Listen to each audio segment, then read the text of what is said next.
Welcome to the Ingathering. Today, we're going to be focusing on the vernal equinox and also the eclipses. And at Ingatherings, we always do this at the waning half moon. So you're a pretty hip gal. You've looked up at the sky recently. You may have noticed that the moon is waning and it's a half moon. And that's always when I do these ingatherings. And the idea there is that when the moon starts to recede, starts to go into the dark phase of the cycle, it's a really good time to turn inwards. And it's a really good time for us from that introspective perspective to come to each other and tune in and focus, let go of whatever's not working and rediscover what we need to return to. So, this is the ingathering. It's the ingathering moon, and this time every month we reserve the right to go within. We're going to connect a little deeper with ourselves and with each other, and then provide some zooming out context to what's going on, what's occurring with respect to the equinox and the eclipses. And then we're going to tie into some of what I've been sharing in these other episodes about revolutionary process and what's happening energetically at large.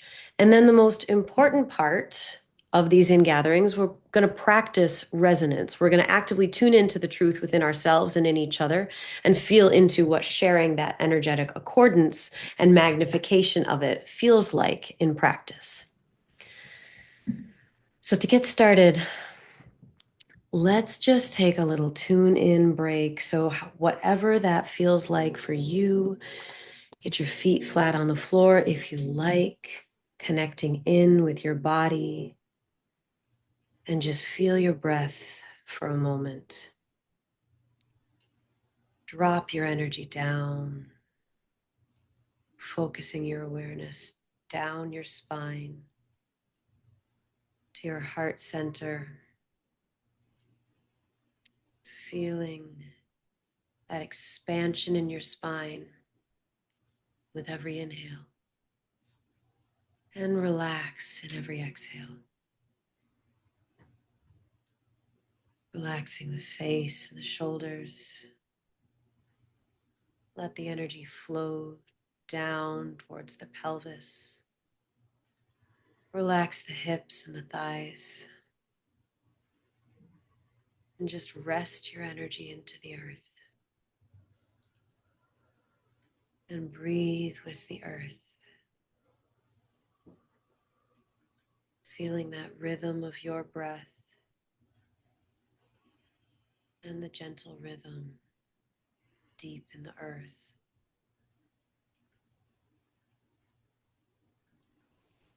As we tune into the earth, tuning into our source, tuning into the aspect of the self who knows exactly what's right for you. Trusting into that inner teacher, following the guidance of that inner light, that inner truth.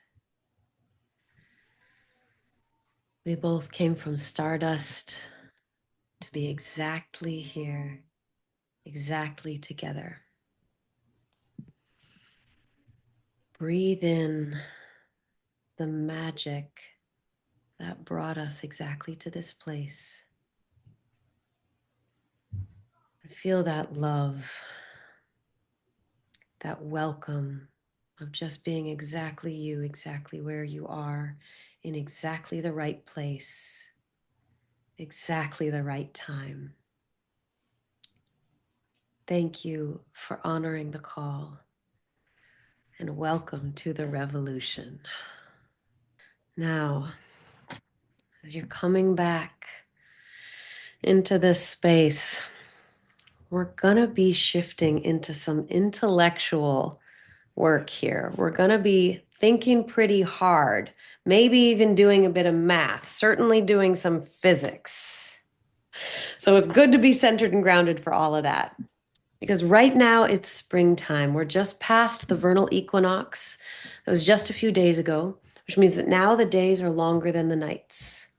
And we're also in between two eclipses. We had one eclipse on March 13th, and we have the other eclipse on March 29th. So to go deeper into what's going on right now and why it's really cool that eclipses happen and why they don't happen every month and why they always show up in pairs and why is it particularly cool that these eclipses are happening right around the equinox. In order to go into all of that, I'm going to talk about seasons and also the phases of the moon.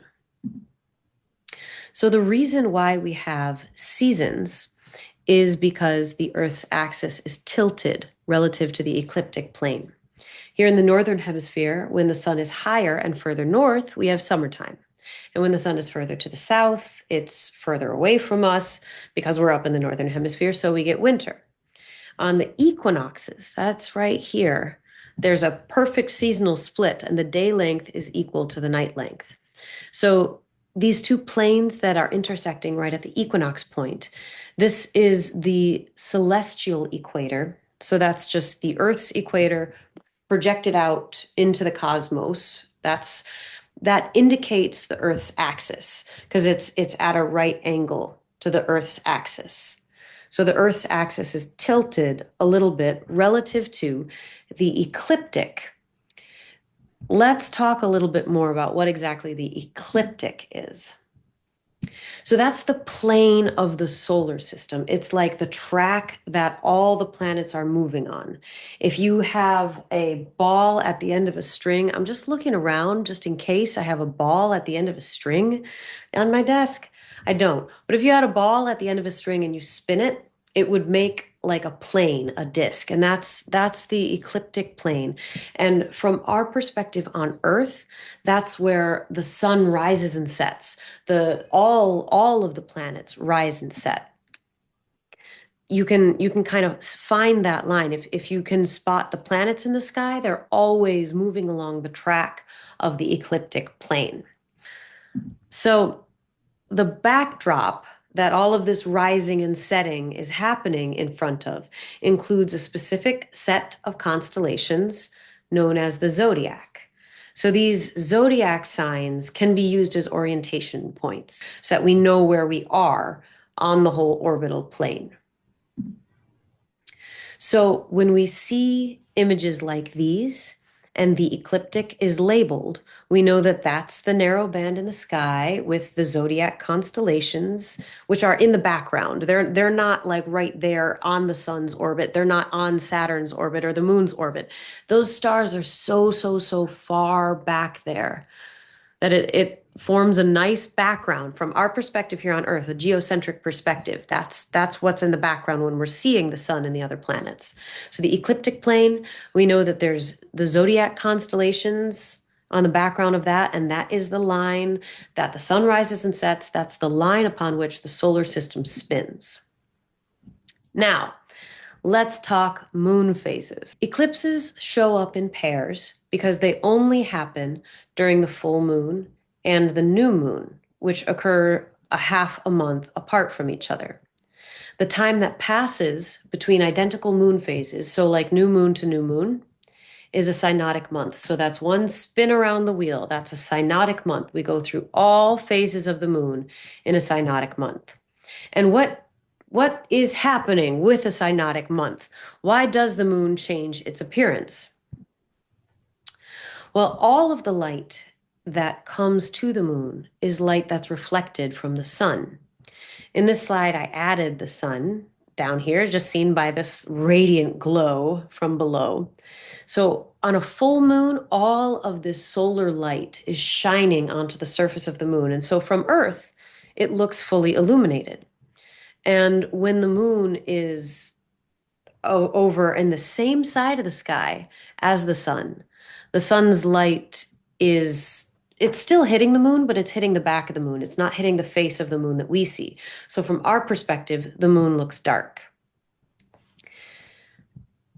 Now, it looks here like the moon here would be blocking the solar glow. And that's exactly what happens in a solar eclipse. And that's why solar eclipses happen during new moons. So why is it that the moon right here isn't blocking the sun's rays. And why is it that this Earth, this big confused Earth right here, isn't blocking the sun's rays and giving us a lunar eclipse? Because lunar eclipses happen on full moons when the Earth is in the way of the sun's light. So we're seeing a little bit about how moon phases happen, but we're still dark on eclipses and why they don't happen all the time. So before answering those eclipse questions, I just want to show how the moon phases happen in integration with what we've learned about the ecliptic, aka the path of the sun and the solar systems as seen from Earth, aka the zodiacal belt. So, from our perspective on Earth, right now, the sun is rising and setting in the constellation of Pisces. So, that's like this whole zodiac belt is, from our perspective on Earth, it looks like this whole belt is spinning around the sky.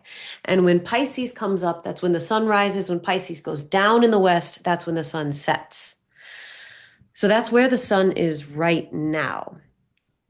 And when the moon is in between the Earth and the sun, the background of the moon is also in Pisces. So when the moon is in Pisces, that's going to be a new moon because the sun is shining on the back of the moon and it's not reaching the Earth. So when the sun and the moon are in the same constellation, that's a new moon. Now the moon jumped over here. So now the moon is in the sign of Virgo. The background stars are Virgo, and it's on the opposite side of the sky as the sun. So when they're in opposite signs, opposite sides of the sky, that's going to be a full moon. When they're the same, when it's a conjunction, that's going to be a new moon.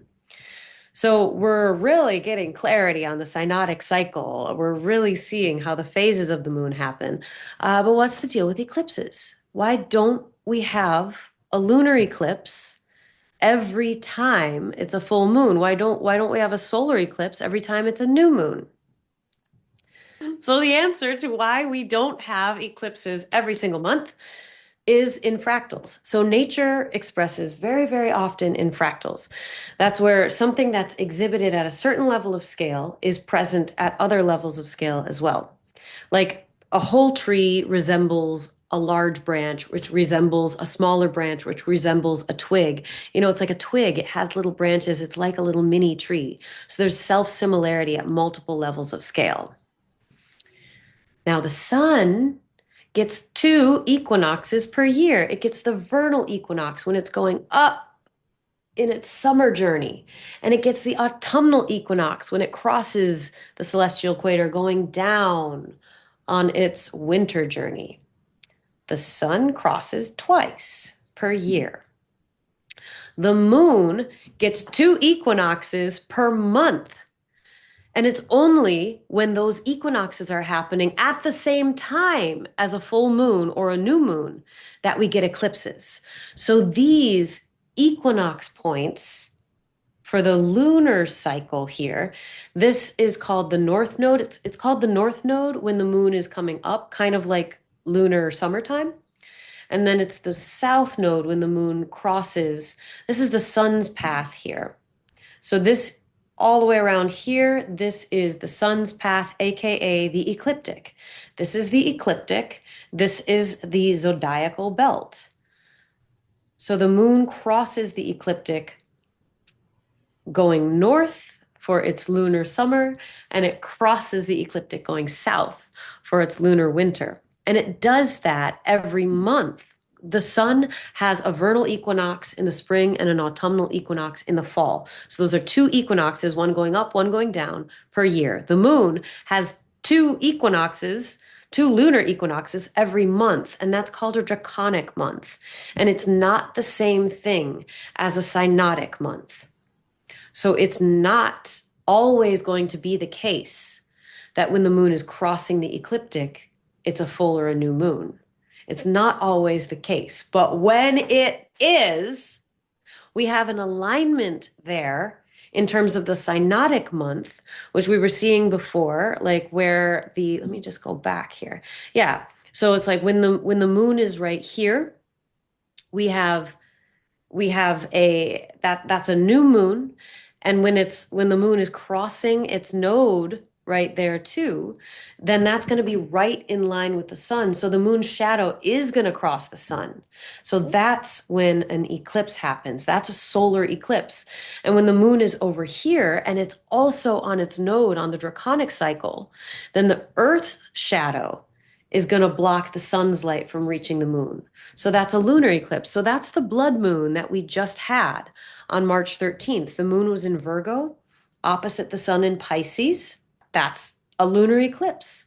And then on the 29th, the moon is going to be in Pisces, and it's going to be a new moon, and it's going to be a solar eclipse because it's at that nodal point.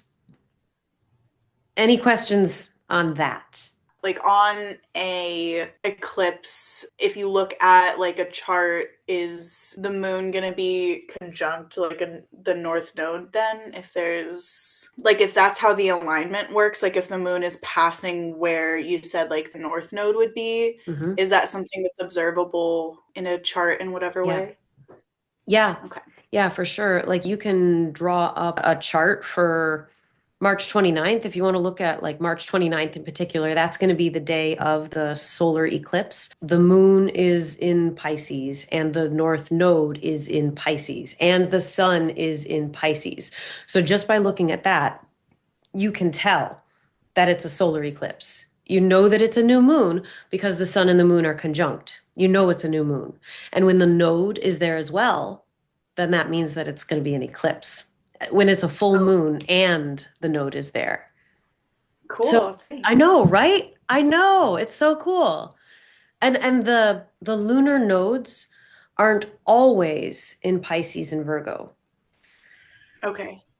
They kind of wobble a little They bit. do. Yeah, they do. So it's like imagine that the orbit of the moon is like a spinning disc, like a spinning coin. The whole thing is like rotating, and it's also like rolling. And the point at which the coin is like making contact with the table in this little video, it changes because it rolls around. So it's like you're hitting a different surface as it moves around, a different surface around the perimeter. And this is it is an aspect of gyroscopic physics. It's present in the movement of our Earth and our moon, and actually the sun and the solar system and the galaxy as well, because it's fractal. That's how it is.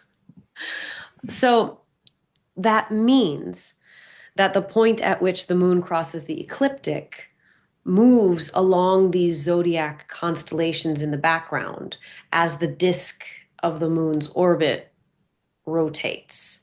So we it was just about like a year ago where the nodes were in Aries and Libra. And in about a year from now, they're going to shift again. It takes about 18 months to go through the signs if we're going with 30-degree signs. And the signs, we're using the signs as orientation points, which is not exactly the same thing as the actual constellations in the sky. But we're using 30-degree orientation points. So it takes about 18 months for the node to go 30 degrees and to go into a new sign. And it takes like almost 19 years for all of that wobbling to go all the way back. So it'll be 19 years before the North Node is in Pisces again. And these principles of rotational physics, like I said, it's applicable not just to the moon's orbit around the Earth, but also to the Earth's orbit around the sun. The lunar nodes are equivalent to the spring and autumn equinox, and the spring and autumn equinox are the sun's version of the nodes. And so that wobble type thing, it happens at the level of scale of the sun as well. But like the moon does things relatively quick compared to the sun. The sun, it takes the sun almost 26,000 years for those equinox points to move all the way around the zodiac. It takes like 2,000 years to transit those 30 degrees and to go into a different sign. So for the full duration of our lives, as far as we can tell, unless we live a very, very, very long time, the vernal equinox is going to be in the sign of Pisces. Now, 2000 plus years ago, uh, at the dawn of astronomy, really, astrology and astronomy were one thing. The equinox was at 0 degrees Aries, but Wow. that has changed. We're considering the precession of the lunar nodes, and so we're also considering the precession of the solar nodes too. For our purposes, the vernal equinox, the sun is in the constellation of Pisces. And right now, this year, the lunar nodes are also at the same place where the solar nodes are, which is pretty cool. And that doesn't always happen. In our lifetime, the solar nodes are always going to be on Pisces and Virgo. But the lunar nodes, it's going to be another almost 19 years before we have this kind of a lineup. The solar nodes is in Pisces, and the lunar nodes is in Pisces, and then also, for what it's worth, Saturn is also transiting into Pisces at the end of the month. Neptune is hanging out in Pisces, also Mercury and Venus. We've got a lot of gravity in Pisces. Do with that what you will. Now, we've been looking at the change of the seasons and the movement around the sky and the movement of the celestial bodies as a circular thing. And it is. It's a cycle. It takes a year for the sun to come back to Pisces. It takes a month for the moon to come back to Pisces. It's going to take 18 years for the nodes of the moon to move around the zodiac and come back to Pisces. It's going to take 27,000 years for the solar vernal equinox to leave Pisces and come all the way back around. And it returns and it returns in a cycle. And cycles can certainly be presented like a circle. That's how we've been seeing them. That's how we see them a lot in our world. They can also be represented linearly. So this arrow right here, this is like the vernal equinox. This is like the start point. It's at 0 on the y-axis and it's crossing the x-axis. Then it goes up all the way up to summertime here. So this is summer solstice. And then down, this is like the autumnal equinox, and all the way down to the winter solstice before crossing back again. So these points, when it crosses, is like the equinox points.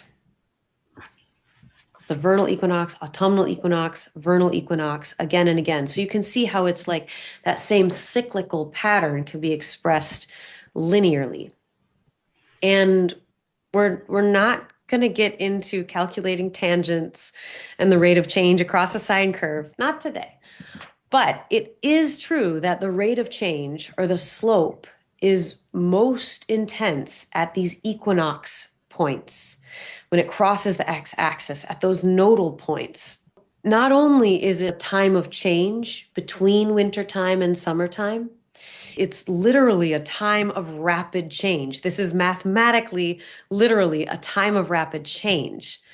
And change, particularly rapid change, is destabilizing, which is necessary because it has to be destructive to what's come before. What has been ends and dies in order for the new to be born. And as above, so below. Like the stars and the planets and the moon, they don't control what's happening in our lives. And neither is it just us projecting our psychology onto these external things. Everything is one thing reflected, and it can be seen wherever we might choose to look. Like, you didn't really need me to tell you that this is a time of rapid change, and not just because it's this time in the season. We, as a humanity, have been going through a much larger fractal level of change. And that's what I'm going to dig into next. This big change, this big shift that we're all going through. We are in a time of profound change.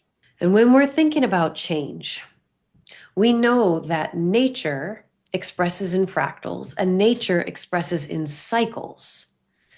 So nature teaches us how to change and how to move through those rapid transition moments of change, including the kind of equinox changes that we're moving through now. Because we see these cycles of change showing up everywhere we look through the fractal experience of nature. So here is a few fractal levels of change here.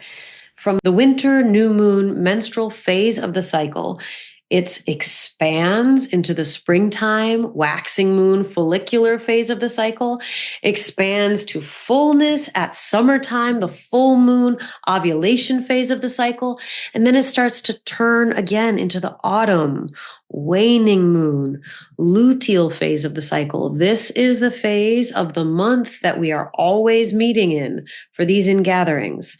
And then it keeps on moving and cycles over and over like that. So nature is showing us these changes at multiple levels of scale, because all of nature is breathing in and out, up and down, just like that sine wave. It's expressing in a frequency, in a rhythm, and the rhythms of nature are what we are. Everything has a frequency. Everything is energy expressing in a frequency. The whole of physical reality is made up of atoms and molecules, most of which are just empty space. It's just moving and oscillating energetic fields, always moving and always interconnected with every other thing. This whole thing, this existence, and all of reality is one moving, breathing thing that we're all a part of in a fractal sense, in a self-similar sense. We are self-similar to the whole. We are self-similar to the totality. We are self-similar to the origin, to the end, to the beginning, to each other, and we are so intimately connected. Everything is vibrating in a frequency, and everything has an inherent frequency, a natural tone, a natural resonant frequency. This tuning fork can express several different tones, but there's one tone that will cause it to sing out the loudest. There's one tone that it really expresses the best. And even if this one tuning fork is perfectly still, it's not even, it's silent, even though it's still vibrating on a molecular level. Of course, it's all still vibrating. But sonically, if it's silent and another tuning fork comes along, and if it is ringing at that first tuning fork's resonant frequency, the frequency itself strikes the first tuning fork and it begins to sing too. It's like when your song is on, you just can't help but singing. Like it is your resonant frequency. It's what you're made for. It recognizes its inherent tone and it can't help but sing. And that's resonance. And that's what this is for.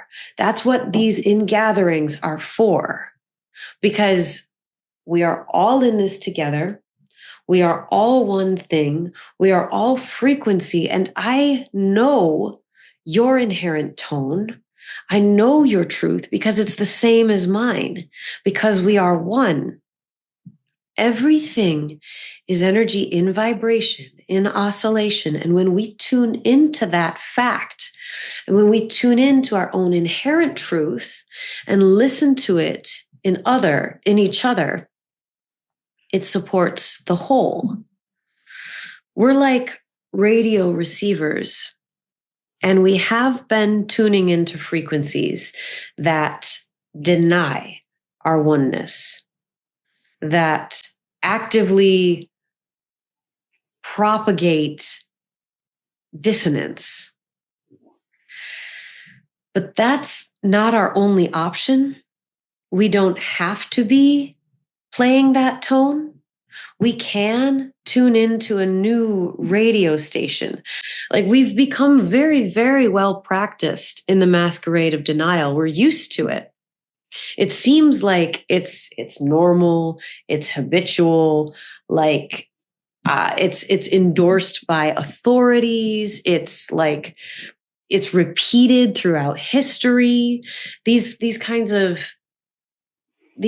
cultural conventions of scarcity, like that there's not enough, or that we are different and so only one of us can get resources, or like we have to compete. We're separate, so I need to take care of myself, and that has nothing to do with you. We've been living like that, but just because we've been living like that and we're used to it, and in some ways whatever we're used to, there is a certain comfort there, but it's not true. It's not what we are. And there's always going to be an expansion and an escalation and an ease when we are able to dial in to that inherent resonant frequency. It's what we are. It's just what we are. So even though it's difficult to leave the comfort of what we're familiar with, stepping into what we are is inevitable. It's actually inevitable. And there comes a point where we just can't deny it anymore.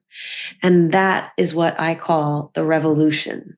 It's the personal moment when you just can't keep playing the radio station that's not your jam anymore.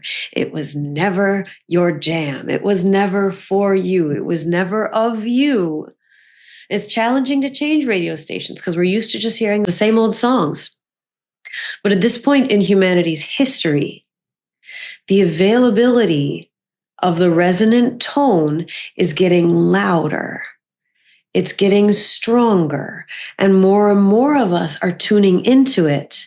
And when we tune into it, it gets stronger, and we get stronger because it's what we are. Tuning into this wave of truth makes each one of us stronger, and it makes us stronger together. It makes the whole stronger, and it makes the change more rapid. So we're definitely in one of those like equinox style, crossing the x-axis, like holy moly, things are moving fast. Things are moving fast, extraordinarily rapid, and a wide sweeping rate. This is the revolution, and it's changing who we are as individuals, as collective groups, and as a species. And that's what we're here to focus in on during these ingatherings, because so much of life distracts us from tuning into that resonant frequency. So much of life pulls us back into denial of our inherent tone. And it's getting increasingly difficult for people to play those phony radio stations.